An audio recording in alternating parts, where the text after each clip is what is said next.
Penguin Random House presents Kartikeya and His Battle with the Soul Stealer by Usha Narayan. Read by Arpita Vohra. Prologue. The mountains were dark and dangerous. Dense woods covered their lower slopes, while the peaks were snow-topped. Pishachas and bhutas flashed through the air with devilish hoots. Eerie moss-covered trees glowed like goblins in the night. Swarms opened their putrid mouths to swallow the heedless traveller.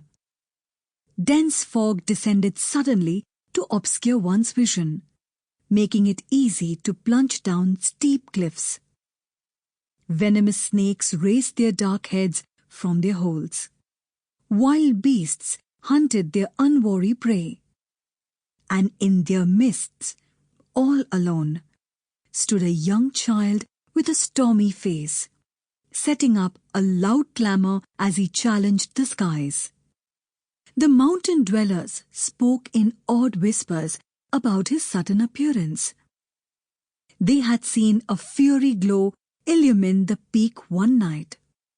Veins of gold, ores of silver, and sparkling gems emerged as if by magic, shining with a blinding lustre that brought the ravens cawing, assuming that the day had dawned.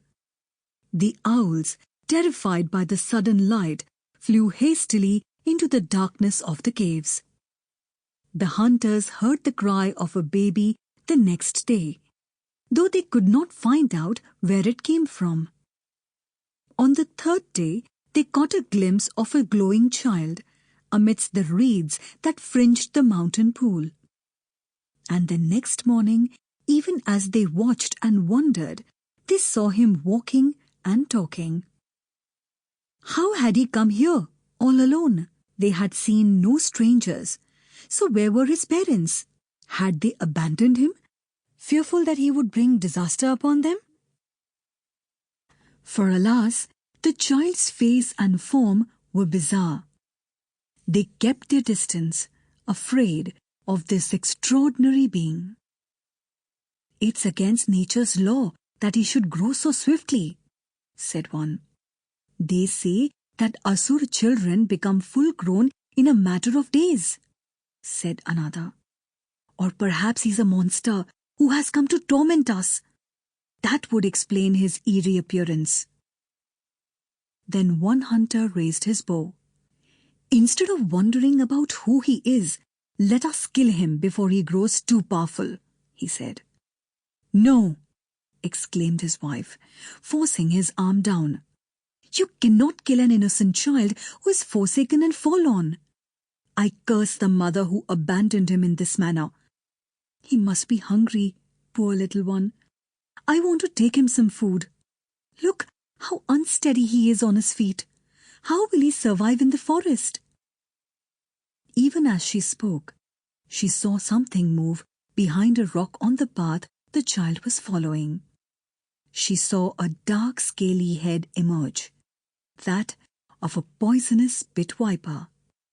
It uncoiled its hideous body and flicked its forked tongue in the air as if to sniff its prey. The hunter's wife gasped and picked up a handful of stones to hurl at the snake.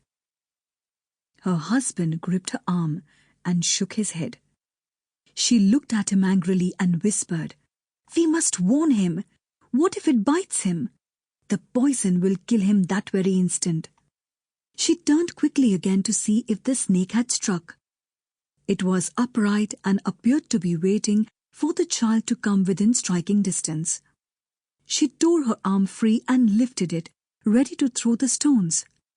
Even if they did not reach the snake, at least the boy would be alerted, and the startled snake might retreat. Suddenly, the snake dropped to the ground, as if prostrating itself before the child who walked past, unaware of the danger he was in. The spectators looked at one another, startled. What did this mean? "I told you, there is something unearthly about this child," the hunter said. "Let us run away before he spots us." "No, "I refuse to believe that a child so radiant could be evil," his wife protested, resisting his pull on her arm. "Let us at least stay away until we find out more about his nature," the hunter replied. They hid behind some trees and watched the stranger go past. The child saw two moving shadows, but when he turned, there was no one there. His nostrils flared in response to a delectable smell he had occasionally come across in the forest. He felt a deep pang of loneliness and pain. Hunger stirred in his stomach and he felt a raging thirst.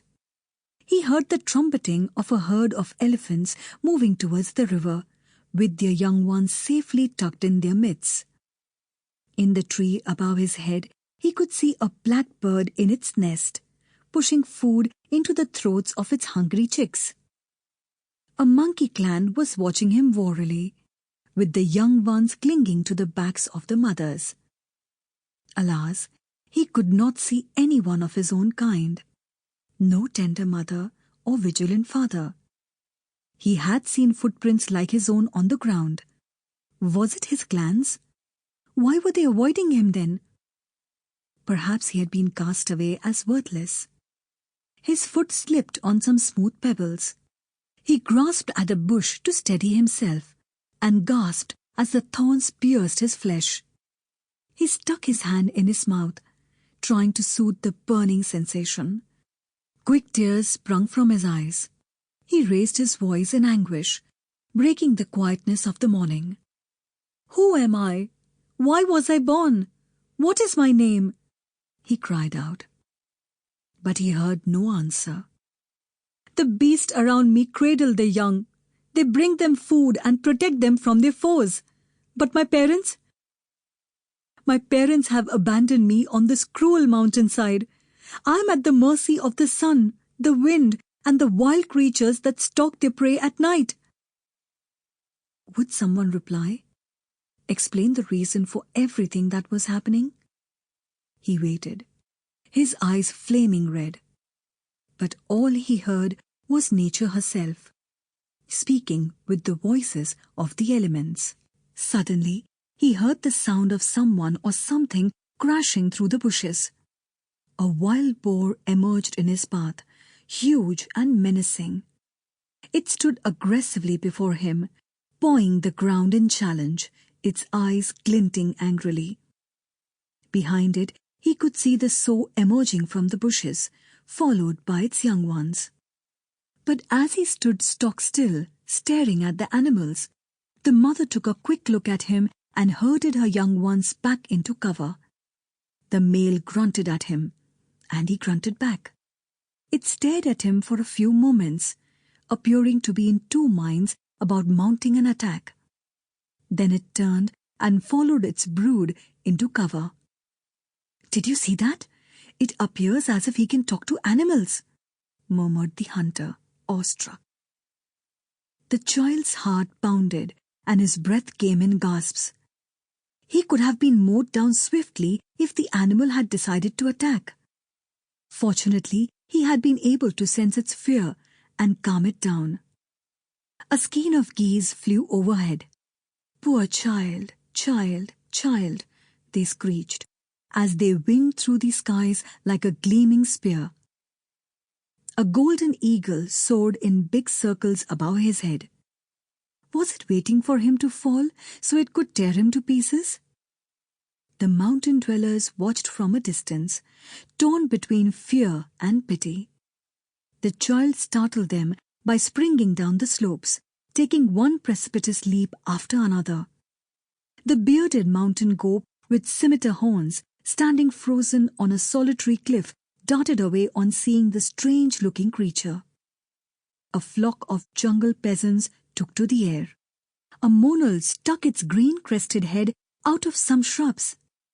The child looked at it enthralled, admiring the coppery neck that shaded into yellow, blue, violet and orange.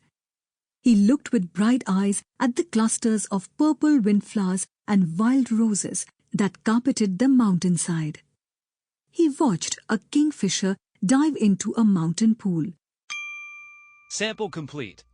Ready to continue?